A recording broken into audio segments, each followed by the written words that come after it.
My name is Michael Lane. Thanks for joining us today. Um, for those that are new to this show, we started this podcast series a little over 2 months ago.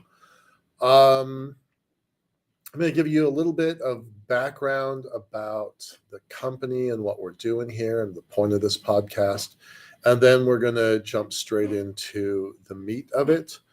Um, Friday, a really interesting development happened.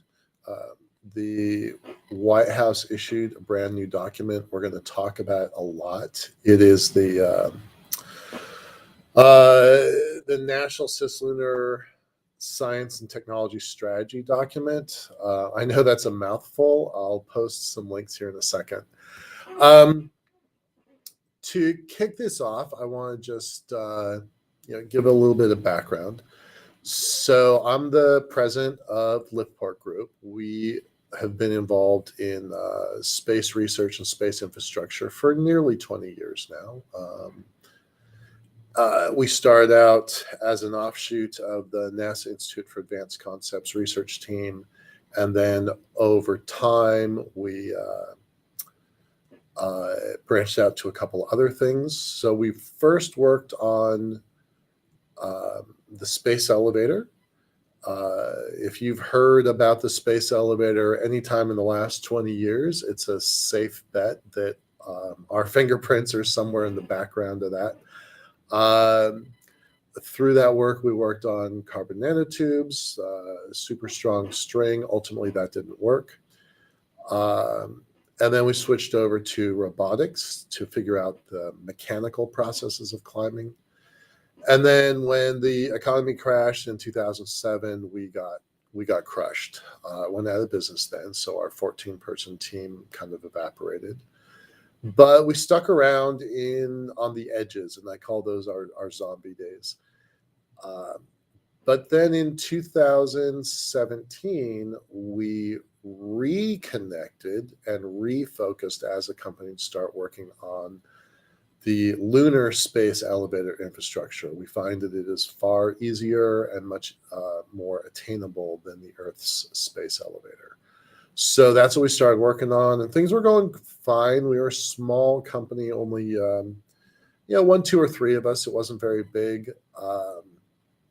And then the pandemic happened, and we were faced with a choice of either close or change. And so while we are still continuing to work on the lunar elevator to keep the lights on and keep ourselves employed, we switched gears to focus on outreach, to do communications.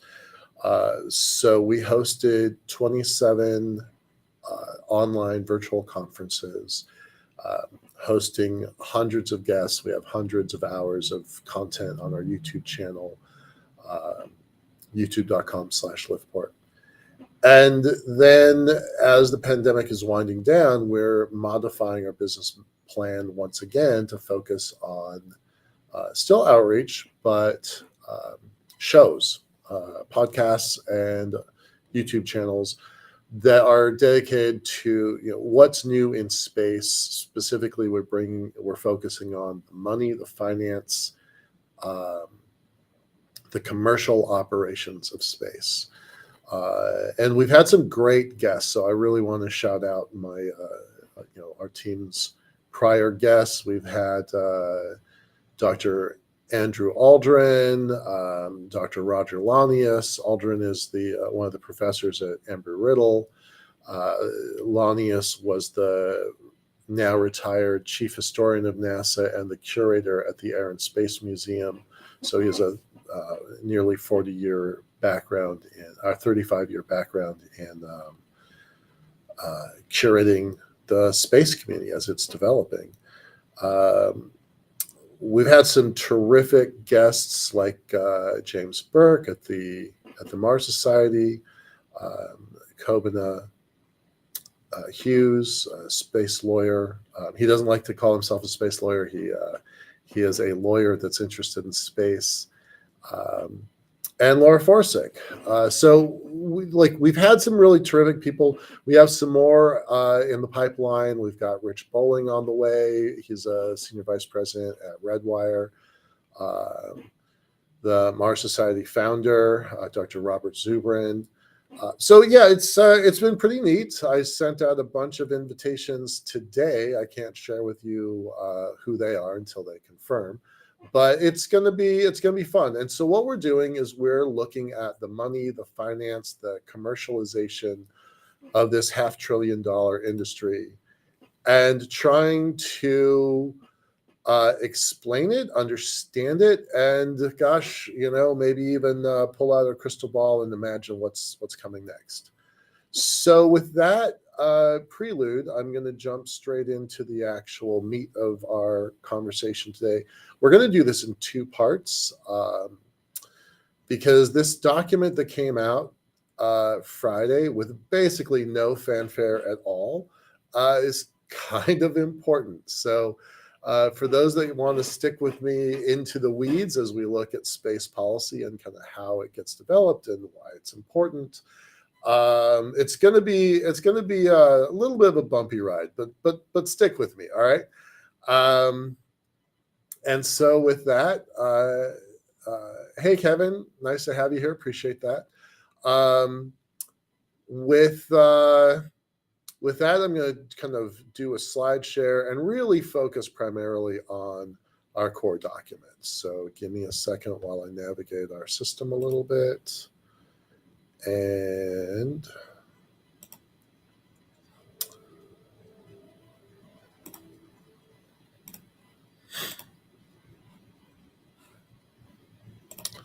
okay.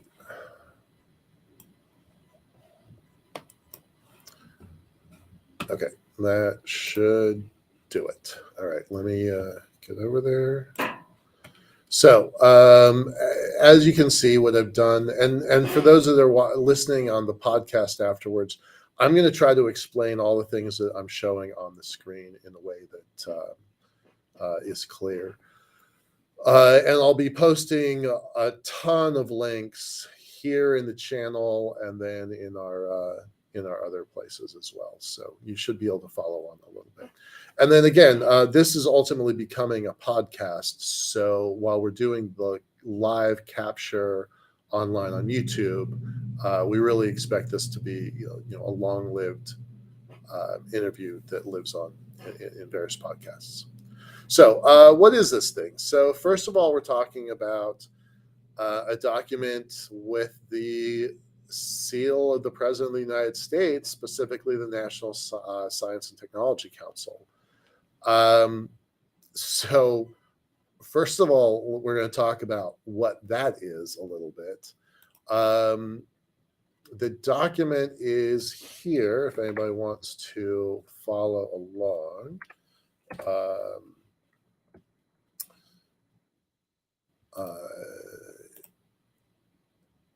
It's at the it's hosted on the White House servers, and the document says a product of the Cislunar Technology Strategy Interagency Working Group of the National Science and Technology Council. So all of that is saying it's a part of the Office of Science and Technology Policy. And for them to put the White House stamp on it's kind of a big deal. I hope you appreciate that that's kind of important. Over the last several years, there have been a lot of documents coming out of the OSTP. There's a pretty good list of them. I'm going to post again on the channel here and also here. But you can find this pretty easily by just Googling Office of Science and Technology Policy and the National Science and Technology Council. So there's a pretty in-depth set of websites under those two areas. And what's the point of the OSTP? to provide the president and others within the executive office of the president with advice on the scientific, engineering, and technical aspects of the economy, national security, homeland security, health, foreign relations, the environment, and the technological recovery and use of resources. That's a whole lot to put under the OSTP. Science and engineering are pretty obvious. Technology development, that's pretty interesting. How it impacts our economy is pretty powerful. We'll note that there hasn't been anything from the OSTP on Bitcoin or various forms of cryptocurrencies. I think that's pretty interesting. So this organization, OSTP, and then the National Science and Technology Council, it helps America handle national security, homeland security, health. This was certainly a powerful force during the pandemic. And it even strays into foreign relations. You'll see in the document in a minute that the State Department has been pretty actively involved with this document development. And then the Science and Technology Council, its role is supportive.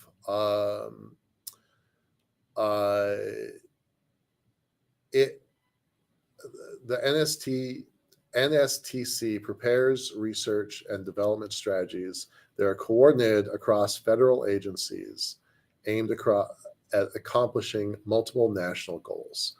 Okay, so that's a little on the vague side, but really the NSTC is the workhorse that gets all this stuff done.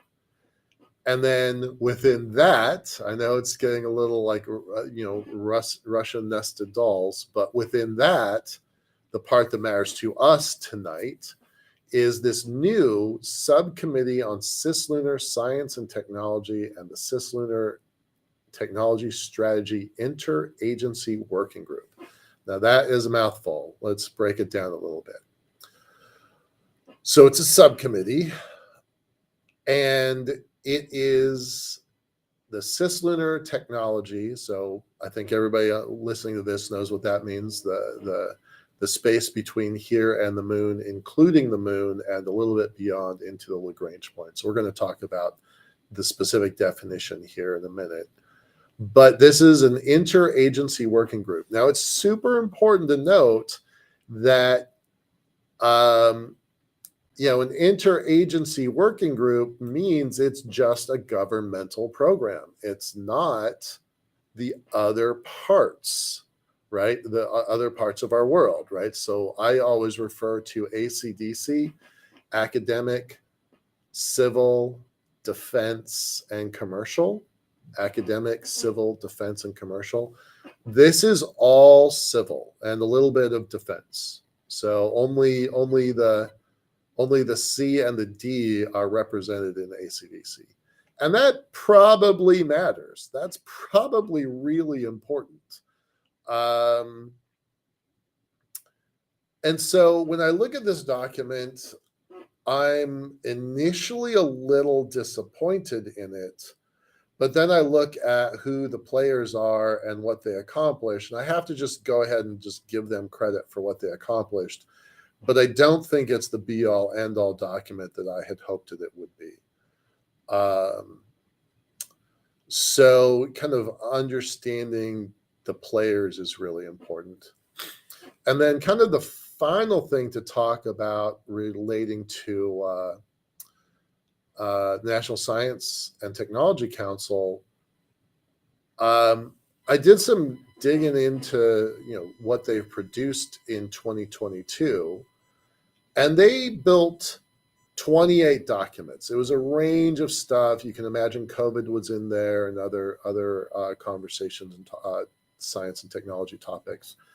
But one thing that was really fascinating to me was there were 7 documents that all had something to do with space, whether it's in orbit, service and manufacturing, or I was surprised to see an asteroid detection and deflection paper in there. And it feels like something happened since March of this year, because all of those documents were written since March. I don't know if they added new people to their advisory team, or if somebody from on high got a message and said all of a sudden, oh, maybe we should be paying attention to this. But I thought it was pretty interesting. I really thought that it felt like there was a change in decisions of some kind, or leadership, or they added a new person to the team. I really wasn't sure what that was all about, but I was happy to see it. I would really like to know a little bit more about, the makeup of the organization and who was involved. But it's pretty obvious that there was a tone or content shift starting from the Q2 of this year. So this document provides a first interagency strategy to guide the actions of the U.S. government in advancing scientific exploration and economic developments across activities in cislunar space. I think that really sums up the whole point of this. And I wonder if this is the order that felt good to the folks in Washington, D.C. writing, or if this is the order they actually are going to be prioritizing. Advancing science, exploration, and economic development. Because the thing that I see the most activity on, and this might be because of my own blinders and my own the vision that I can see, is I have a focus on economic development. I don't have a focus on exploration and science, but I see a whole lot happening on the economic development side of things. So I wonder again, is this document written in a way to make other people comfortable by saying science and exploration are first and economic development is last? Because it feels to me, and I don't have evidence for this, but it feels to me like the economic development is really the driver from what I can see from my own biased knowledge base. This document directly supports the United States Space Priorities Framework. That's another document that's worth looking at. I got it right here. Give me a second. So this came out at the end of last year. And it's very important also. I'm not going to get into it at the same level that I'm getting into this one. But that one kind of sets it says priorities framework, but it sets the foundation for what the United States is trying to do. And one of the things it says very clearly is, quote, advance a robust cislunar ecosystem.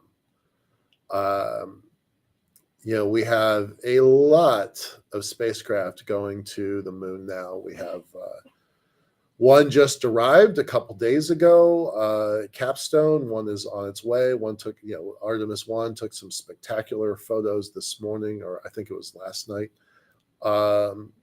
So that's what we have. Japan will launch in, I think, a week and a half, something like that, iSpace. And China's been there for a really long time. An operational rover that's been working since 2019, January, I think, of 2019.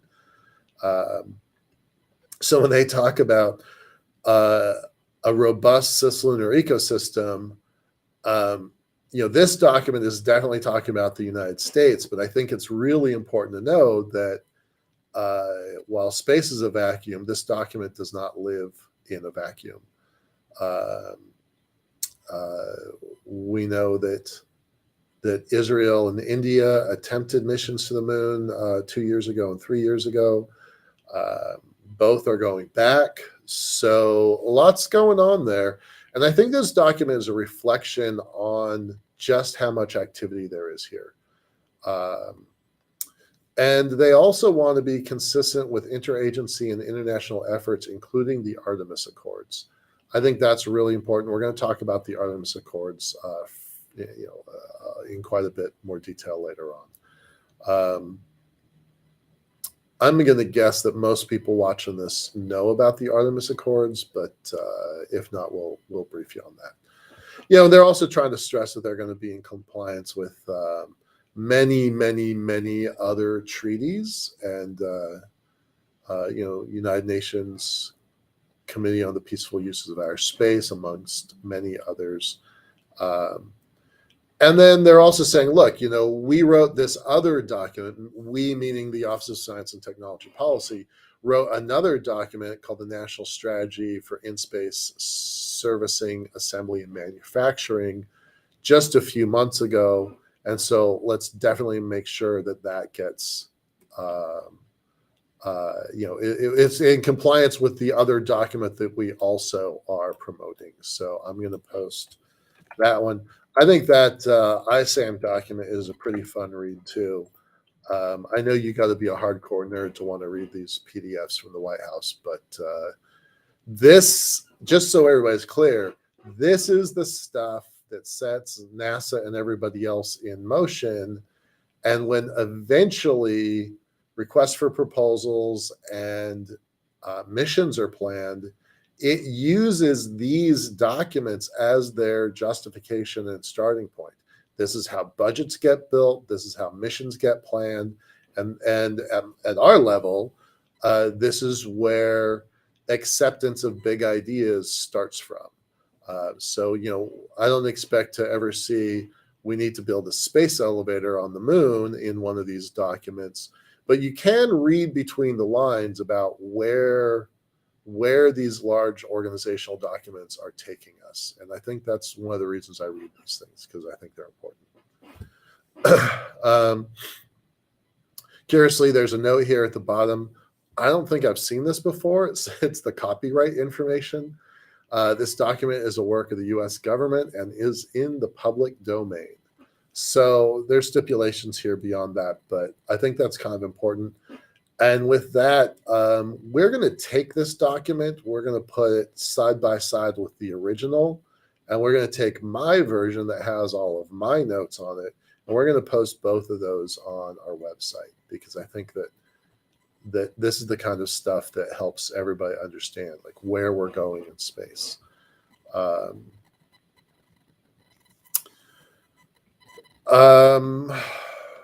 So we're scrolling on a little bit more. This Cislunar Technology Strategy Interagency Working Group has a bunch of members. I'm just going to rattle them off quickly. Department of Commerce, Department of Defense, Department of Energy, Department of State, National Aeronautics and Space Administration, National Science Foundation, U.S. Geological Survey, National Security Council, National Space Council, Office of Management and Budget, and Office of Science and Technology Policy. Now, that's a great list. What is this? This is 12 organizations, 11 organizations. This represents a lot of really, really smart people, right? I mean, I got to say, I'm pretty impressed by them. But I think you can learn a lot about this list and who's on it and who isn't on it. Again, this is interagency. That's the key word of this document. What role did the other components of ACDC have to play? Where in this is the academic component? We have a Department of Education that wasn't a part of the working group. There's talk about here, we've got the Department of Commerce, but it was the Office of Space Commerce, pretty small, The FAA and the FCC and NASA are all sub-elements of the Department of Commerce. So why are the FAA, FCC not on this list? NOAA. A lot of people don't know this, but the National Oceanographic and Atmospheric Administration, NOAA has control over a lot of satellite deployments. They have the FCC and FAA have a lot of control over radio communications and spectrum allocation, radio spectrum allocation on orbit. I would have thought those folks would have been invited to the party. Okay, the National Security Council is there, so NSA, NRO, National Reconnaissance Office. I'm going to hope that they were part of this program. But again, not called out specifically, so it's a little hard to tell who the members are. And I think who you have in the room really influences whether this is a credible or not credible document. And I'm not saying it's not a credible document. I would just feel much more comfortable if I knew, the biases that went into the room and the outcomes that came, that were a result of this document. So I do feel like there's some stuff that should be here that's not, and I'm a little perplexed why not. And there's nothing in here about academia. And even though this is an interagency working group, there are plenty of academic partners that could have been represented here. So I'm just a little perplexed since ultimately it's going to be the academic folks that have to solve some of these critical problems. And I think very likely, not certainly, but likely, it's going to be the commercial sector that enacts many of these objectives. So it just feels a little strange. Again, not slamming anybody, because I'm really glad this document exists. I really want to stress that. I'm very happy that this document exists. An incomplete policy is far, far better than no policy whatsoever. So hats off to all of those folks. I've got the U.S. Geological Survey, USGS, highlighted here because I want to point something out that a lot of people don't know. Again, I'm going to post a link here. The USGS has been involved with mapping the moon. Now, let that sink in for a second. Why is the U.S. Geological Survey involved with mapping the moon? Well, first of all, they have some terrific equipment. So it is appropriate that if anybody's going to map anything for the United States, the USGS is probably the folks that you should go to. But it's not like they have their own equipment. So they're probably pulling stuff in from El Cross down in Arizona. I'm just going to make some guesses on that.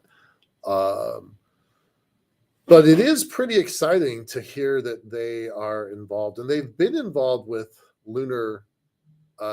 They've had an interest in the moon for a couple of years now. So I think that's pretty important.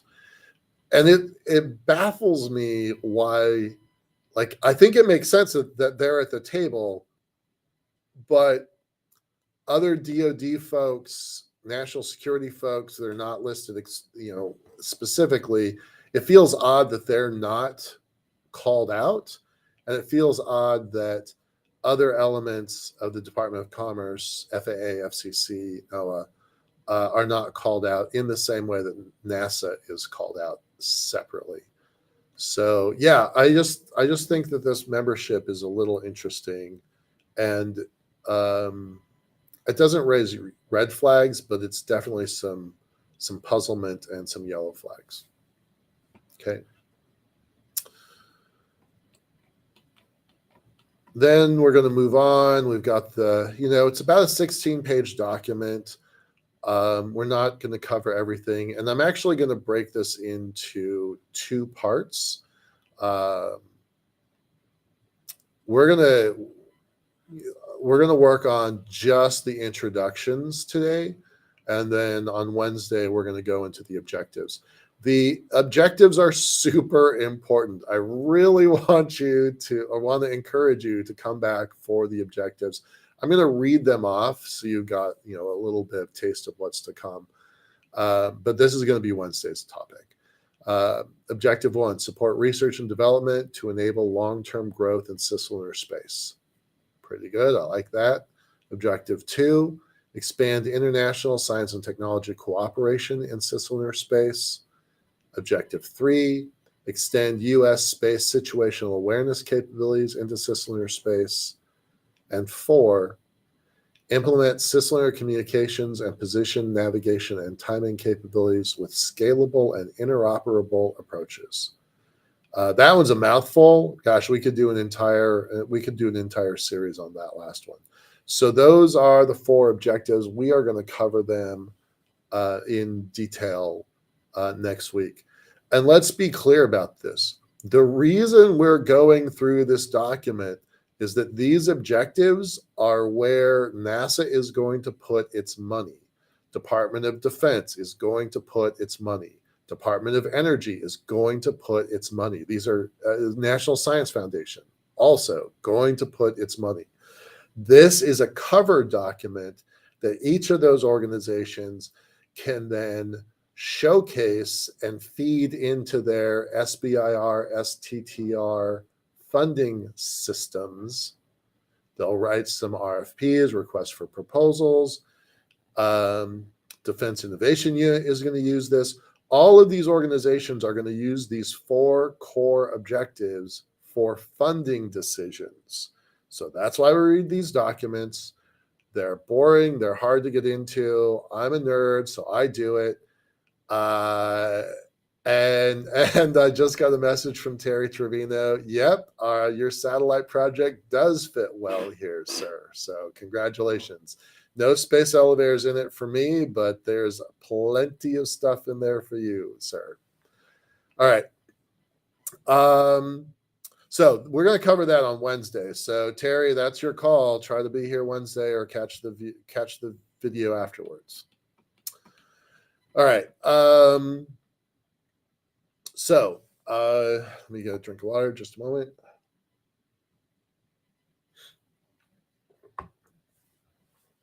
Okay, so the executive summary. The United States will lead the world in responsible, peaceful, and sustainable exploration and utilization of cislunar space, including the moon, consistent with the U.S. Space Priorities Framework. All right.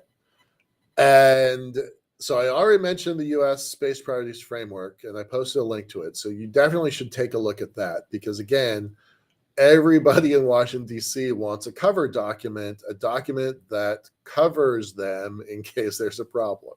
So the Space Priorities Framework is pretty good. It's pretty vague. So that's why I was excited when this one came out because it went into some more specificity. But again, we're going to read this in order, right? Responsible, peaceful, and sustainable exploration and utilization.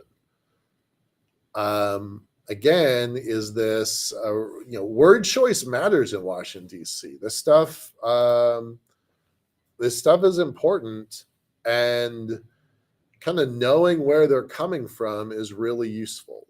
So I like that peaceful's in there. I think a lot of people are going to see this and get worried, right? Because the Department of Defense was consulted on this document. And there is some stuff in here that is very defense-centric. And on our program a week ago, we talked about sustainable exploration. Sustainable still has not been defined. So one of those wiggle words that I think it means whatever the senator or congressman that's approving the budget thinks it means. Pardon me just a moment. Excuse me. So, personal note, I wound up in the emergency room this week. I have a cold that's been here for 3 weeks since I was in Arizona, and I am mostly better, but it went into my ear as an ear infection, and my eardrum didn't burst, but it was pretty rough for a couple days. So I'm getting better.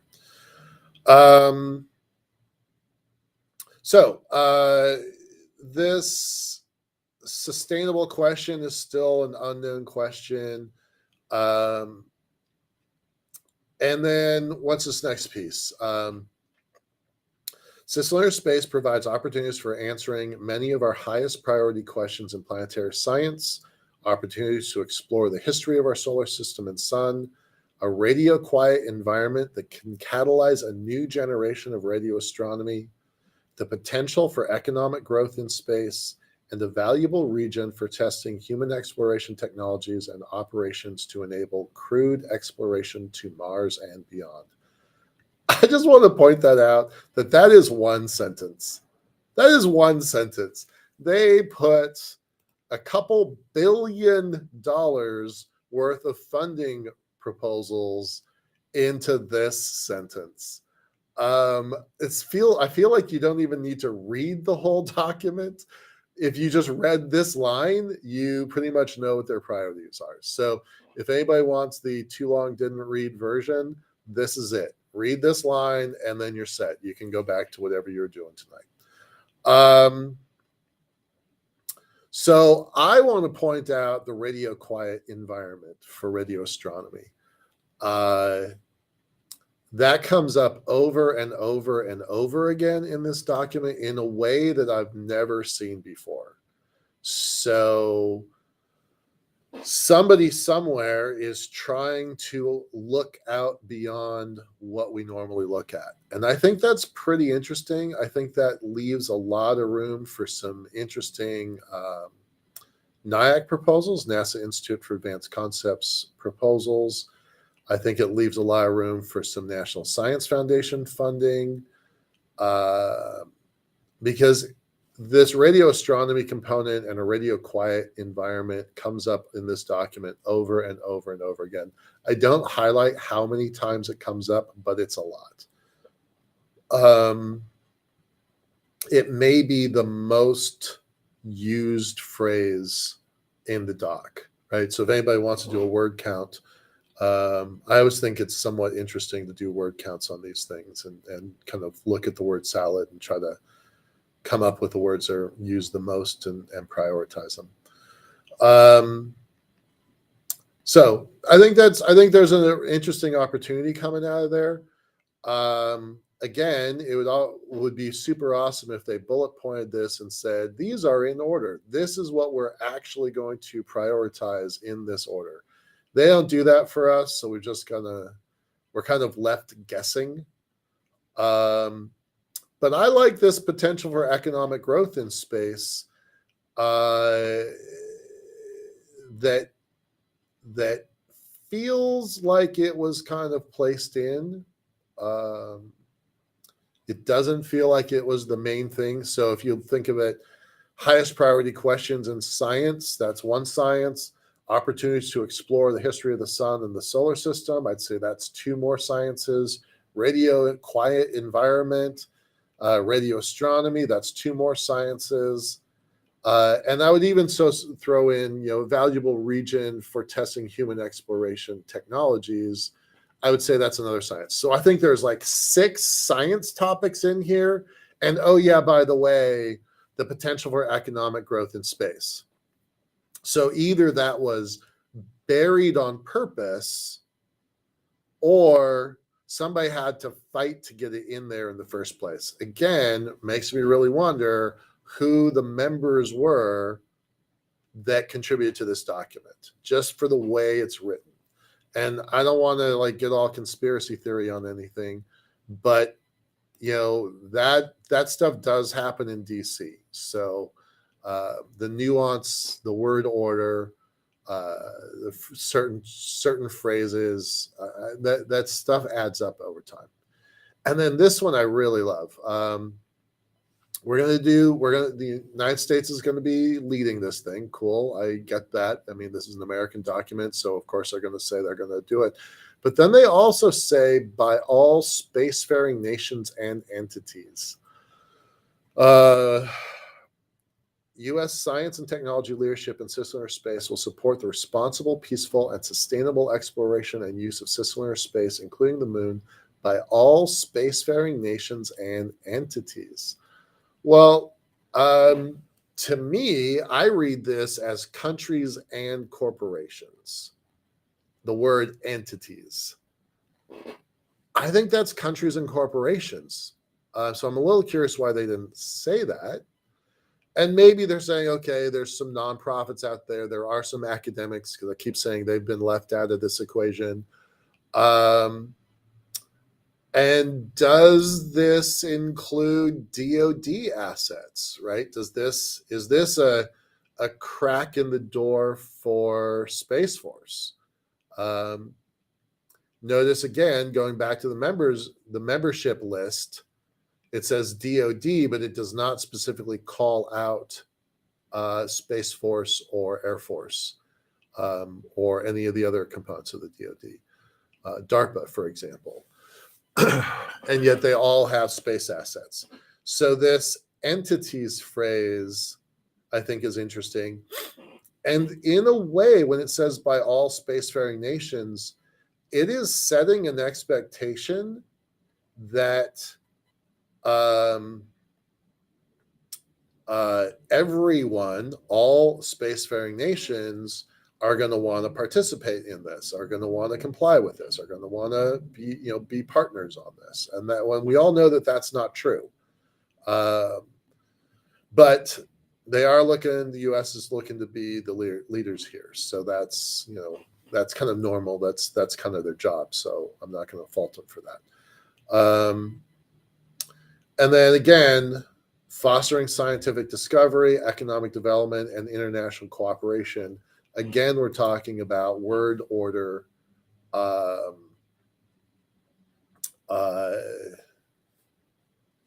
and I think it's kind of important to note here at this point, this international cooperation, I think there's, if I've lost count, please forgive me, but I think there are 23 signatories to the Artemis Accords at this point.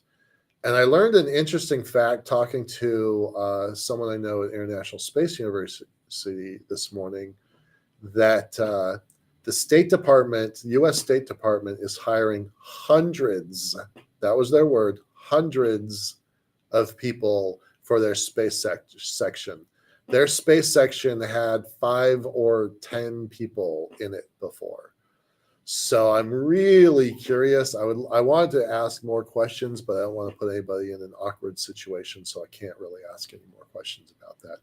So I don't have any more information other than, first person interview that the State Department is hiring hundreds of people.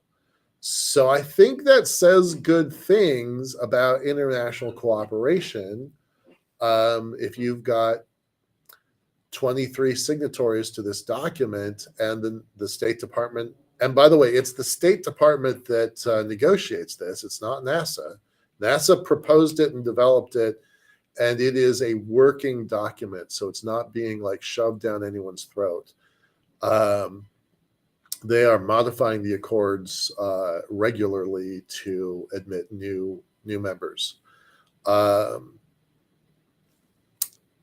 it's a voluntary decision, by nations to partner with it.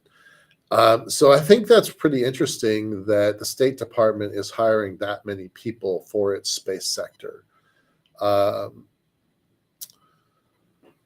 I like that, that this Cislunar Science and Technology strategy is a vision for what we can do, fostering scientific discovery, economic development, and international cooperation. I just think that's really neat. I like that about this document. That's one of the things I like maybe the best, because they keep talking about a positive and expansive vision of the future. Objective 1, I just read it a moment ago. I'm going to read it again. Support research and development to enable long-term growth in cislunar space. And within that paragraph, it talks about positive, expansive vision of the future. I want to point you to a document you probably have not ever heard of before. Give me a second.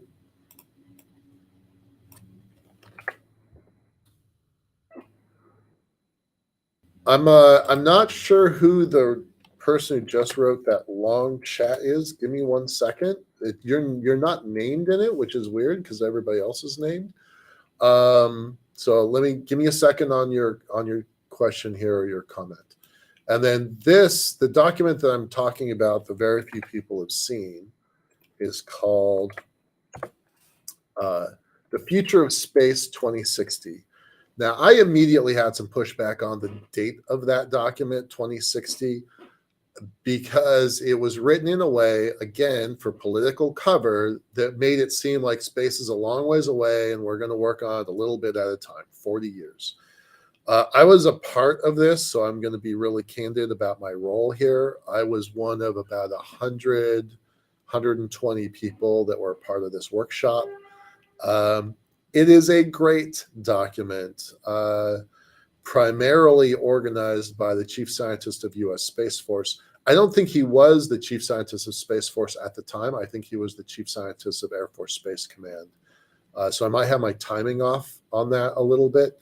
2019, I don't think he was, I don't think Space Force has been stood up just yet.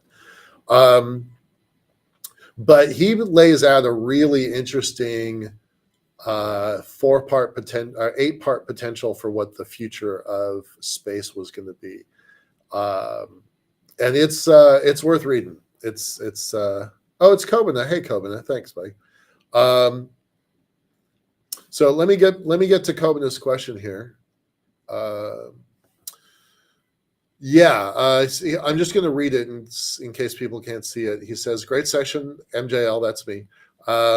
Looks like several agendas are at play at the same time here. One, which isn't necessarily obvious, is the attempt at being in the driving seat for the development norms of behaviors for our space through national policy and legal drives. I agree. Absolutely, that's true. And I don't even think that's hidden. I think they're really working that in clearly. Continuing his quote, in the absence of a clear and up-to-date body of applicable governing space law, an initiative that needs considerable resources, and then it's cut off, guy. I can't read the rest of it. So I'm just going to answer the piece I can. There is definitely a soft power element to this document. I don't think it's subtle. I think it's very very overt. But that's what they're aiming at. They're trying to build alliances and partnerships. And Kobina, you and I have talked independently, but there's an element of the Artemis Accords that are, I think, my view. This is my view. I'm not reading anything off of it. I'm not using anybody else's opinion here. My view is the Artemis Accords are a modern update and a pushback on China's Belt and Roads Initiative. And an interesting detail in this document that I am working on reading is China and no other nations are not mentioned in this document. Wow, that was a very convoluted sentence. Let me say that again. No nations, China or any others, are mentioned by name in this document. This is a very Amerocentric perspective, and this document is meant to be a beacon on the hill that other nations work with. So it doesn't pretend to be anything other than that. Objective number 2, expand international. Hey, Kobina, it's like 1 o'clock in the morning there, sir. Maybe it's 2 o'clock. Thank you for joining us. I appreciate that. I'm guessing your kiddo is keeping you awake. Anyway, thanks for joining us. I appreciate that. Objective number 2, expand international S&T science and technology cooperation in cislunar space. I like this one. This is what I was saying, that this is an overt tool for international cooperation. Foster peace, everybody loves that. Develop responsible practices. Well, I think everybody knows on this call that we have asked for, and some folks at various levels of the UN have agreed that we shouldn't do any more anti-satellite tests. If anybody knows me personally, they know that I rant about this, that the US, China, Russia, and India have all done anti-satellite tests. As much as I love the Indian people, I really don't think that they should have kind of gotten into that arena. Like, I don't think that helped them on the political stage. But the one that worries me is Russia, because all 4 of these actors did it once, and once is to prove that you can. But Russia did it twice, which signals to the world that they will. And that's a different kind of problem. So when I look at this kind of document about develop responsible practices, that's what I'm thinking when I see this. Expand international cooperation in cislunar space. Develop responsible practices. I think that's kind of important. Okay. We've talked a bit about the Artemis Accords. I do recommend that you read them. They're pretty short. Curiously, even though I talk about them a lot, I didn't have the foresight to link them. So if somebody can, get me a link to the current copy of the Artemis Accords, I'll post it. But they're pretty important, and it says new international cooperation can also amplify U.S. objectives being achieved with the Artemis Accords by demonstrating how activities can be carried out for the benefit of and the interests of all nations, even nations that don't agree with us, including developing nations, while enhancing transparency and building confidence and cooperation among moonfaring entities during this important decade for cislunar development. Now, I do think it's interesting that they toss in moonfaring entities, because while low Earth orbit, geosynchronous orbit, they're full. There's a lot of actors in the various orbits. There are not very many moonfaring entities. What do we have? We have Russia first, United States second, China third, successfully, India and Israel unsuccessfully, and Japan's on its way next week. Right? That's moonfaring entities. There's 6. Am I missing any? I don't think I am, but if somebody wants to let me know, that would be helpful.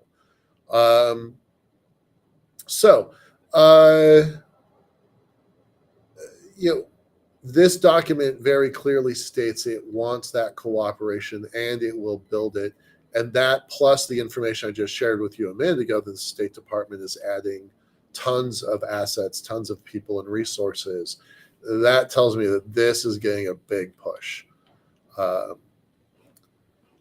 then I'm going to just speed through these next parts so we could go on to next week's stuff. Finally, extend U.S. space situational awareness capabilities into cislunar space.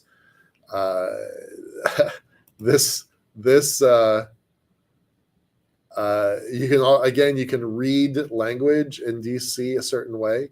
So SSA, space situational awareness, is civilian speak, and SDA, space domain awareness, is military speak. So I think that's kind of important.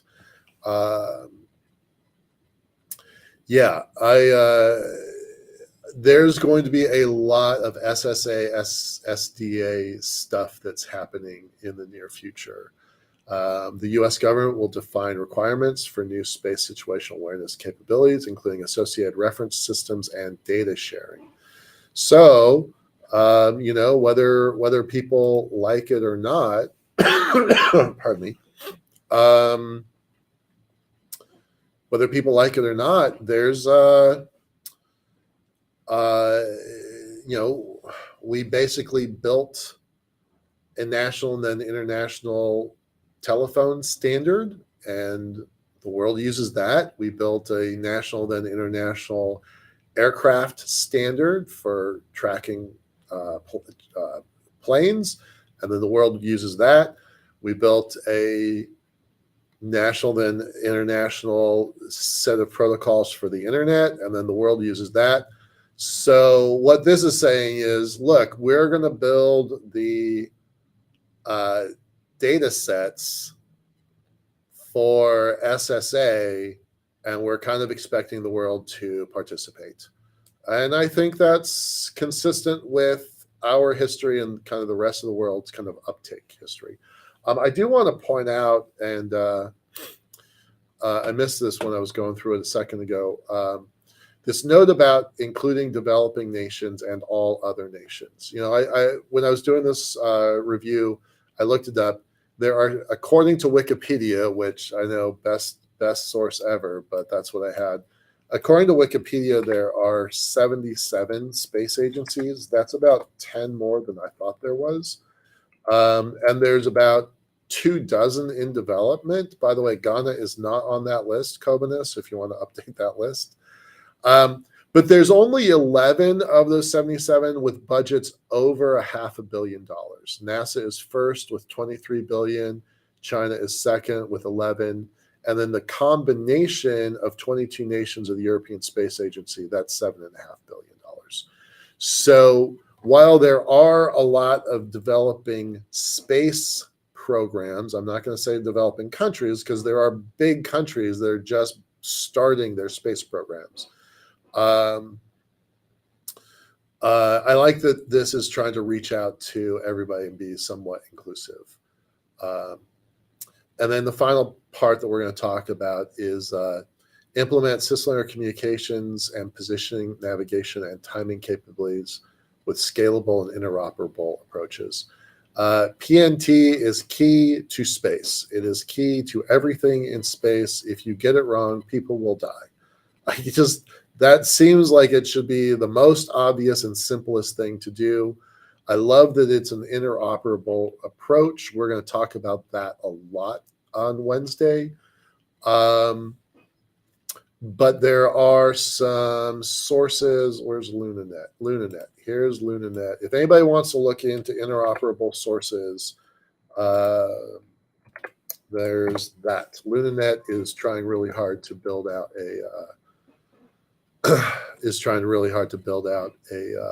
interoperable PNT, position, navigation, and timing capabilities, and they're trying to build the internet for space, which I think is pretty awesome. All right, and with that, we're going to close out today's program. There's a ton more, so I hope everybody comes back on Wednesday. I know this stuff can be kind of in the weeds, but again, you saw all the agencies and organizations. There are literal billions of dollars at stake based on this document. So it is kind of important to know where people are coming from and what they're doing. And with that, I want to encourage everybody to join us on Wednesday, to stick with us over the coming weeks, months, and years as we develop this program around the money and finance and capitalization of space. Because if we follow the money, we can build some really, really big things. And I was trying to remember where the phrase "no bucks, no Buck Rogers" came from, which I'm not even sure is relevant anymore. I mean, I don't know if a lot of people have watched The Right Stuff, the movie. I don't know if people know the 30s and 70s TV show Buck Rogers. So I don't even know if that phrase is relevant anymore, but that's been circling in my head for a couple days now. So I still use it, although I do wonder if I've dated myself by bringing it up. All right, with that, y'all, I want to encourage you to join us next week, or I'm sorry, on Wednesday, and then I'm going to try and bring in some guests to share their perspective on some of these policy documents coming out. So that'll be in the upcoming weeks. We've got a great December already planned out. So with that, thanks, everybody. I enjoy having you all here. Appreciate it. Have a good day. Bye-bye.